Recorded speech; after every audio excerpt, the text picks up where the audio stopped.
The Ole Miss Rebels are at an impressive 7-0 record this week after a homecoming win over the Tennessee Volunteers. Here with NewsWatch's play-by-play coverage of the win is NewsWatch's Browning Stubbs. Browning. Thanks, Abby. The Rebels came into this game looking a little bit shaky through the first quarter and a half. Let's see how the Rebs turned it around. We'll start in the second quarter as Vince Sanders gets the 39-yard pass from Bo Wallace to put the Rebels up 7-3. And then the Ole Miss defense came up big right here on this play, as you'll see. Justin Worley trying to make something happen, throws it deep, and Sinquest Golston picks it off. Golston on the season has 7 interceptions, which is the second best in the NCAA. I would not be surprised if he's a Heisman candidate. And that set up this running touchdown by Jalen Walden from 7 yards out. Second half, Bo Wallace finds Evan Ingram in the corner for the big touchdown to put the Rebels up by 3 touchdowns, and that was from 28 yards out. Fourth quarter, Mark Dotson puts the icing on the cake for the Rebels as they go on to win 34-3. Even impressive, the Ole Miss defense held Tennessee to a grand total of 0 rushing yards.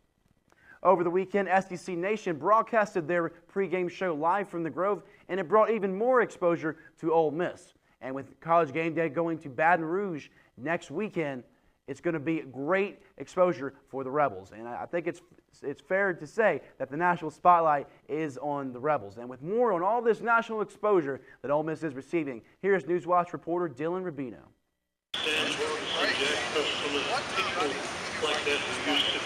For the past couple of weeks, College Game Day and SEC Nation have graced the campus of Ole Miss.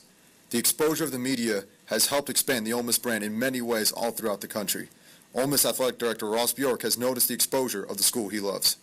I really believe that our brand has never been stronger, and I think it's really unprecedented in terms of the amount of coverage, the amount of exposure. We've been in People Magazine, we've been on Good Morning America, we've been on ESPN, we've been on CBS.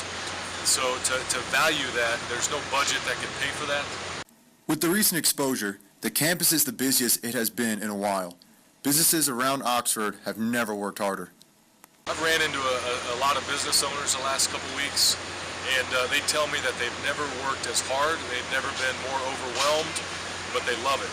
The recent success of both Ole Miss and Mississippi State in football is not only great for businesses within the state, but for the exposure and success of both universities. It puts Mississippi in a positive light, which obviously benefits a lot of different things, whether it's tourism, whether it's economic impact, whether it's attracting businesses to come and start in Mississippi.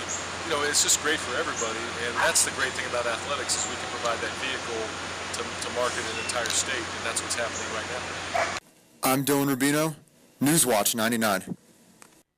Thank you, Dillon. And College Game Day producer Lee Fitting already is on the record saying that College Game Day will return to Ole Miss as long as both Auburn and Ole Miss win their next game.